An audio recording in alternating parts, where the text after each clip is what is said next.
महानगरपालिकेच्या drainage pumping योजनेचे पाणी बंद झाल्यामुळे जवळपास 350 एकरमधील शेतीची पिके धोक्यात आलीत। गेल्या अनेक वर्षांपासून मिरजेतील कत्तलखाना गोळीबार परिसरात असणाऱ्या पिकांना महानगरपालिकेच्या वतीने ड्रेनेजमधून निचरा होणारे पाणी शेतीसाठी दिले जात होतं। मात्र शेतकऱ्यांच्याकडून पाणीपट्टी भरून घेऊन सुद्धा त्यांना पाणी दिले नसल्यामुळे माजी महापौर किशोरदादा जामदार आणि नगरसेवक करण जामदार यांनी महापालिका ड्रेनेज विभाग आणि महाराष्ट्र जलजीवन प्राधिकरण अधिकाऱ्यांची बैठक घेतली। यावेळी शेतकऱ्यांना तातडीने पाणी सोडण्याची मागणी करण्यात आली। याबाबत अधिकाऱ्यांशी चर्चा करून 10 दिवसात पाणी सोडण्याची मागणी केली। अन्यथा महानगरपालिकेसमोर आंदोलन करण्याचा इशारा नगरसेवक करण जामदार यांनी दिलाय। आज वॉर्ड क्रमांक 5 मिरज इथे वकारबाग येथील पंपिंग स्टेशनमध्ये मिरज ड्रेनेज टप्पा क्रमांक 2 या संदर्भात आज इथं आढावा बैठक घेण्यात आली।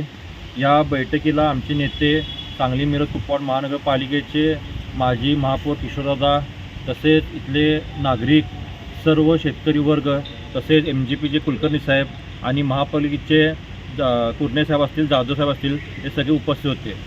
आज ह्या आढावा बैठकीच्या अनुषंगाने जे ड्रेनेजचं पाणी आपण पंपिंग स्टेशनचं जे शेतकरी वर्गाला वापरायला देतो आहे ते जवळपास 300 ते 350 एकर रान ह्या पंपिंग स्टेशनच्या पाण्यावर जगतं आहे।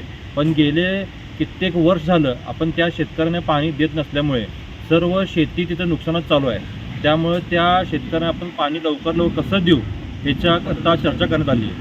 त्याच्यानुसार आज चर्चेनुसार इथं कॉन्ट्रॅक्टर उपस्थित होते व त्यांच्या बोलण्यावर आमच्या सर्वांच्या विनंतीला सगळ्यांचं ऐकून एक 8 ते 10 दिवसात त्यांनी ते पाणी चालू करण्याचं आश्वासन दिलेलं आहे।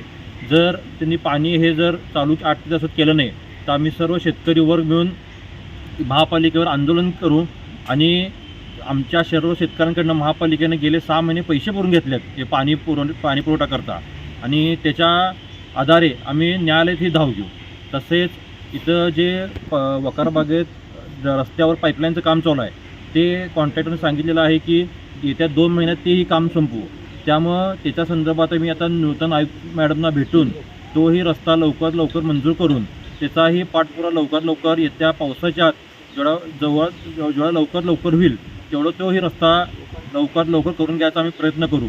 आणि तसंच आतलं जे पंपिंग स्टेशनमधली नवीन विहिरीचं काम चालू आहे ते पण ऑगस्ट ते सप्टेंबरपर्यंत संपवण्याचं त्यांनी आश्वासन दिलेलं आहे। त्यामुळे त्याचाही पाठपुरावा आम्ही लवकरात लवकर तसंच घेत राहील।